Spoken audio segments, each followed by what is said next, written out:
Sa kabilang dako ng ating balita mga kasama, ang PNP hinimok pa rin ang publiko na makipag-ugnayan sa mga kapulisan o istasyon ng bumbero para sa tamang disposal ng mga hindi nagamit na mga paputok. Kasama mo sa balita, Radyoman Marjo Domingo. Marjo! RMN Live Report!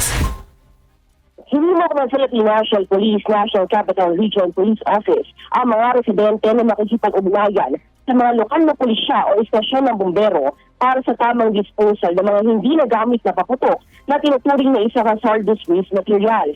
Ang NCRPO Chief Major General Anthony Aberin na dapat isurrender sa mga kapulisan, Bureau of Fire Protection o Explosive Ordnance Disposal o EOD ang mga paputok na hindi pa sasabugin at huwag sarilihin ang pag-dispose ng mga ito dahil may tamang proseso para rito. Ayon sa EOD, ang tamang disposal ng mga nasabing paputok ay hindi lamang paglublob sa tubig dahil kapag ito ay matutuyo, buras sa loob nito ay tiklas at magiging masupanganib.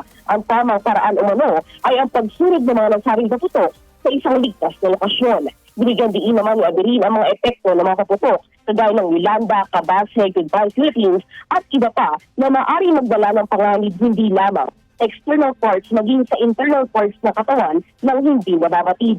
Dagdag pa niya na kung maaari ay manood na lang ng publiko sa mga firework display nilatag ng mga lungsod at lokal na pamahalaan at gumamit na lamang ng mga alternatibong ingay kagaya ng tirotot na sa gayon ay maiwasan ang disgrasya sa pagsalubong mamaya sa bagong taon.